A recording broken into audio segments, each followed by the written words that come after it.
Magandang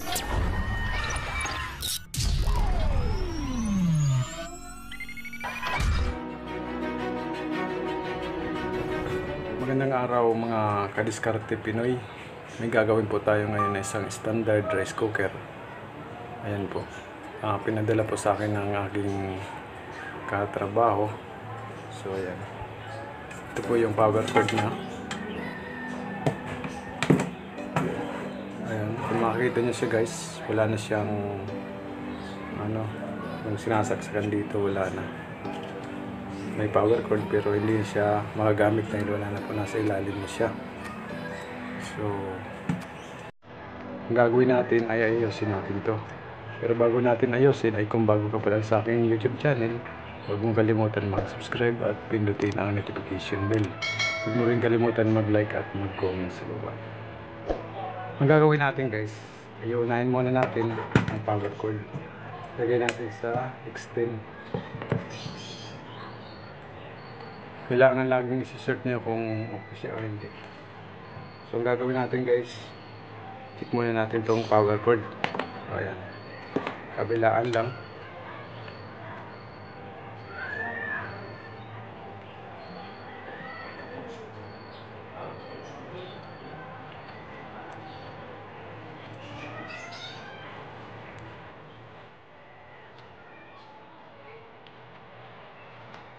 Wala talaga guys, sira yung connection niya.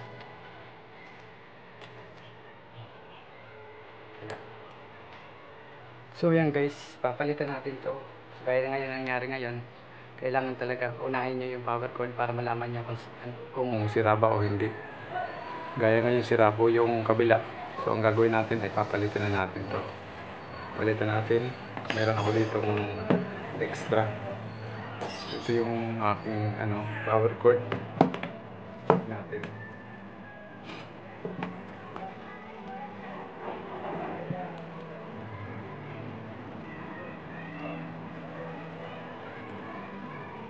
Kung nakakita siya, may deflection siya.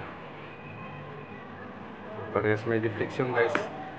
Ibig sabihin okay itong pinalit kong power cord. So ang gagawin naman natin ngayon ay ibubuksan natin to kasi makikita yung loob kong nakasara to.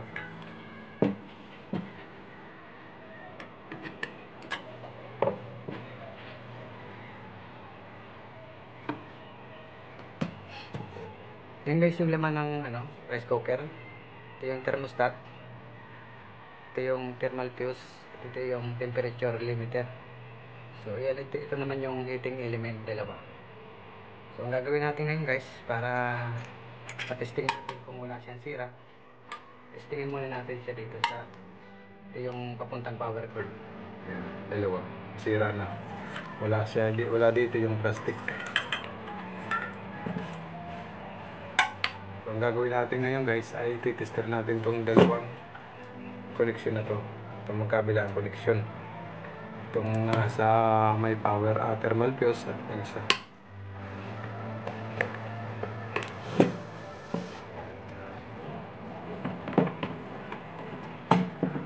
Pwede natin isaksak to sa power cord. Ayan. Sasaksak natin guys sa power cord.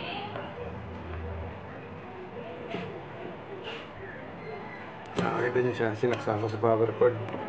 Tapos dito na lang sa dulo natin titester.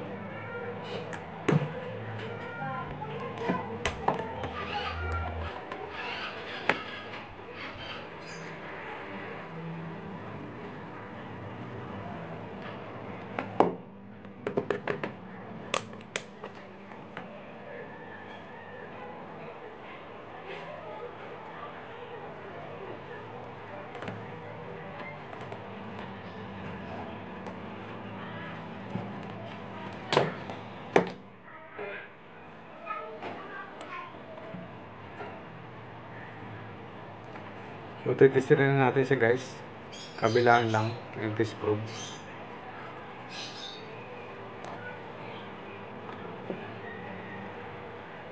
Ibig sabihin siya guys, kung nakakita nyo siya, meron siyang deflection.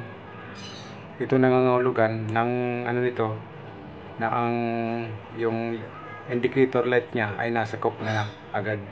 Wala pa sa warm. Wala sa warm. yung indicator niya nasa cook. Kasi meron siyang tawag dito, mayroon siyang deflection na wala pa siyang kalang. Kailangan, kung may kalang na o may laman na siya, may nakapatong na doon sa loob, kalang ganito magkakaroon ng deflection. So ngayon, wala pa siyang kalang, may deflection agad. So ang gagawin natin ngayon guys ay kakalangan natin kung magbabago yung deflection niya.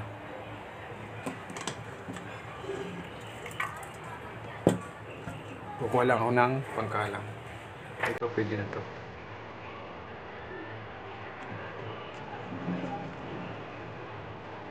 Yan, ganito lang guys gagawin nyo. Sa baba yung switch. So ayan, tatanggalin ko muna to para makita nyo. Ayan. Kaya lang, ilalagay lang natin ito ng pabigat sa loob. Ayan, nakababa na yung... Pag binaba natin, ibig sabihin, saka lang siya pupunta ng cook. Saka lang siya pupunta ng cook. Yung ilaw, dito lang sa baba. Ito yung cook. Yung kulay-pula, yung warm. So ayan, titestingin natin guys. Nalagay ko yung isang teaspoon. Makikita nyo siya guys, nakadikit siya. Tapos meron siyang deflection. Ganyan lang dapat. Meron siyang deflection. Kailangan meron siyang deflection pag may kalang lang dito. Pero pag wala, kailangan walang deflection. Aalisin ko siya guys. Yun. Nakataas na, wala ng kalang dito pero may deflection pa. Ibig sabihin may sira siya. Meron siyang shorted. Meron siyang nakadikit na isang bagay na kailangan natin iangat. So ayan, nakababa na siya guys. Walang pagbabago. Meron pa siyang deflection. Ayan. Pag ganito guys, yung ano niya, yung ilaw niya laging nasa cook. Sigurado ako matututong yung pagkain nyo o yung kanin kapag kayo ay magsaing. Hindi siya pupunta sa warm. So ngayon gagawin natin guys, sasaksak natin ngayon para makita nyo yung ilaw kung nasa cook nga talaga. So mga nagtatanong guys, ito na po yung sagot doon sa mga katanungan nyo na bakit laging natututong yung pagkain nyo.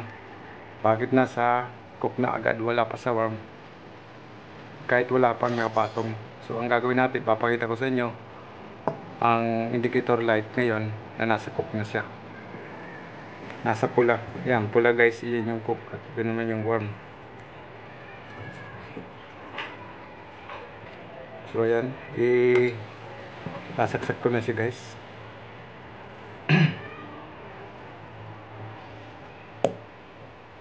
Kung nakikita nyo siya guys, ang ilaw niya nasa cook.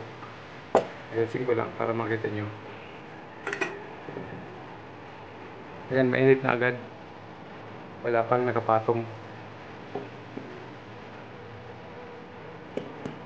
Kung nakikita nyo siya guys, may ilaw. Ayan, nakikita nyo siya. Meron na ilaw, nasa cook na agad. Kailangan niya nasa warm.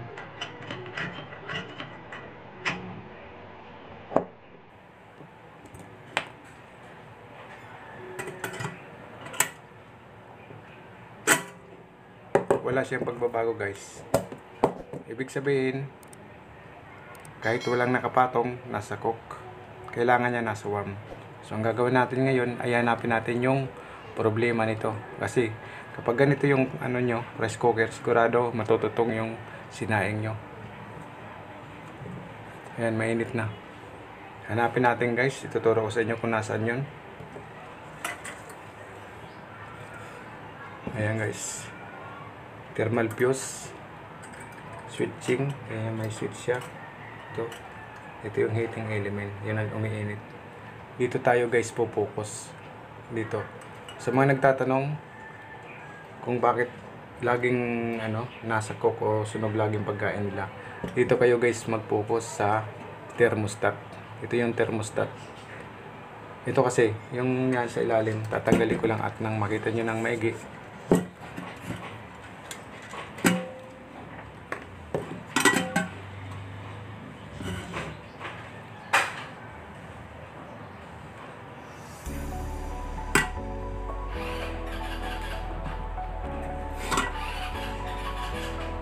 Ayan guys. Kung nakita nyo siya guys, ayan. Ito yung switching, ayan. Kapag nakadikit siya, ayan, pag nakadikit yan, nasa cook lagi ang ilaw o yung indicator.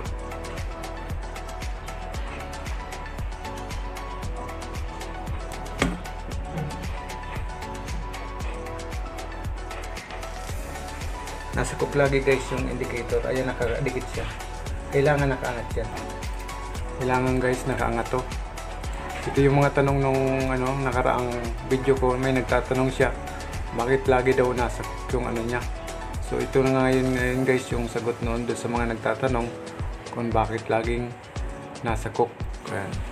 Dapat nakaangat siya ng konti. Ayan. Ang gagawin natin ngayon guys ay iangat natin para makita nyo kung nasa warm na ba yung indicator light. Ang gagawin nyo guys, pihitin nyo lang to. Ay may siya parang flat screw. Maghanap tayo ng flat screw na maliit. So ngayon guys, ang gagawin nyo ngayon ay pipihitin nyo lang itong nasa gitna. Yan, nasa gitna. Subukan natin pihitin para umangat. Yan. Iangat nyo lang ito guys. Yan, angat lang nyo ng konti. Angat lang natin. Meron siyang parang ang tawag dito, jilig, yung mapintab na parang malikit. So ang gagawin natin, pihitin lang natin to guys. Kaya nakadikit siya guys. Ngayon pipihitin natin, iangat natin ng konti.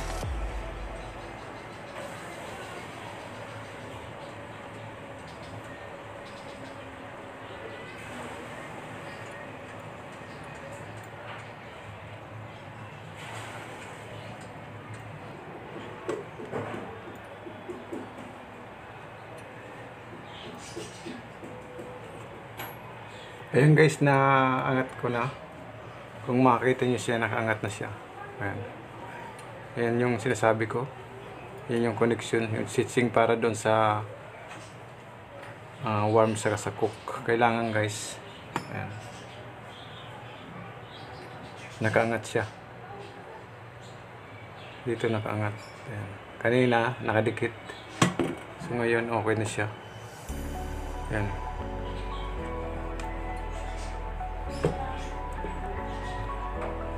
Ayan guys, angat na. Makikita nyo sa may awang na siya ng konti.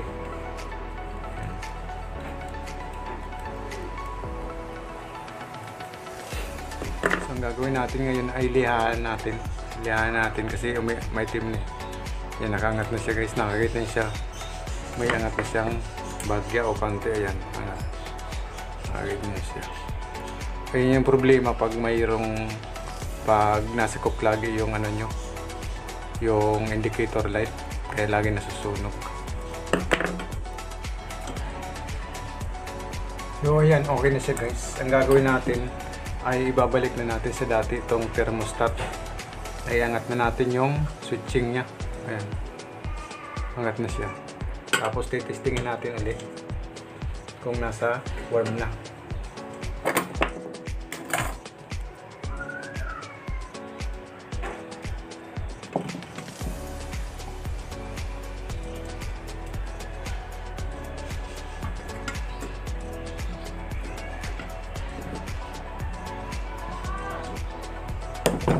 So ayan, titestingin na natin guys. Balik natin sasaksak natin siya sa korte. Titestingin muna natin siya ng analog tester. Tapos sasaksak na natin sa kuryente.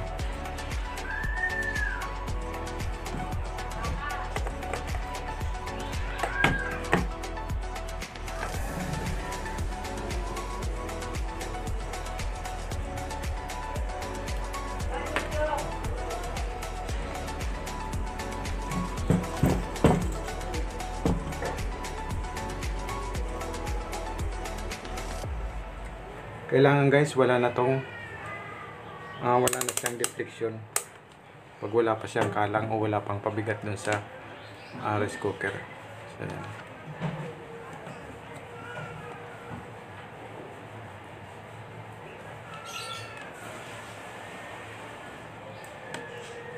Kung nakikita niyo,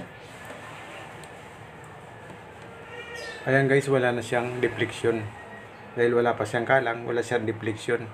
So ang gagawin natin ngayon, ay lalagyan natin ng kalang o pabigat doon sa mismong loob niya. Gagamit tayo ng pabigat. Dahil wala yung kaldero, gagamitin natin tong metal. Lagay natin dito guys. Tapos switch natin. Ayan, nasa baba na yung switch niya. Kailangan yung ano niya, mayroon na siyang deflection. Ayan, mayroon na siya guys na deflection. Kung nakikita nyo siya, may deflection na. Ngayon tatanggalin ko yung kalang.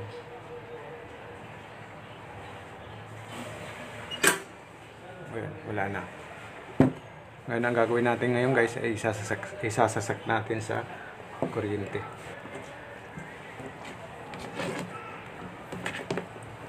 Ngayon guys, sasak na natin sa kuryente. Kung nakikita nyo yung ano niya, yung indicator light nasa warm na. Ayan yung warm. Ito yung cook. Ibababa ko.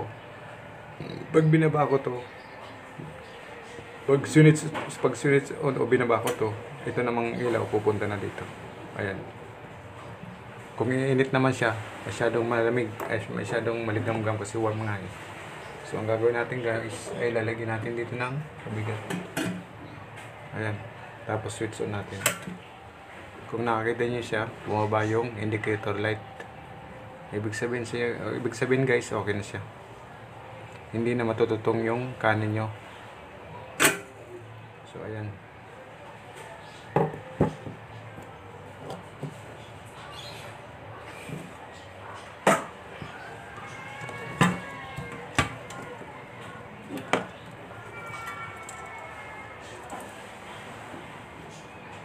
Ang sira lang na ito guys, ang pinakang may nasira ay yung ano niya, yung indicator light, bakit lagi nasa cook. Kaya yun ang ginawa natin. Pag ganun yung problema ng inyong rice cooker, pupunta nyo agad dito sa thermostat. So lalagyan natin to guys ng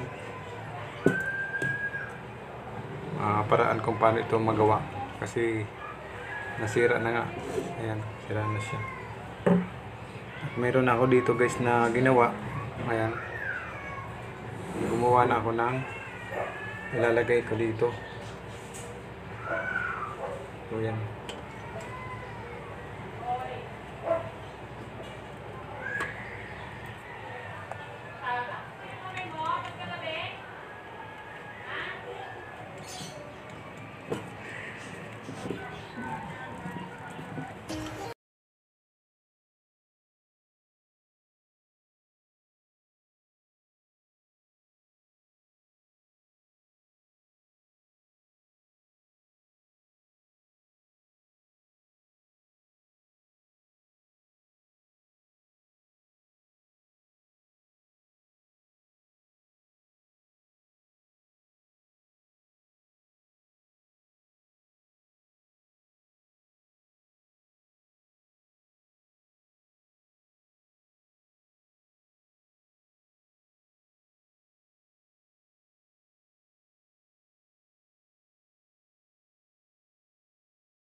Kaalaman tungkol dito sa paggawa ng rice cooker, katulad po ng ginawa ko na ang problema ay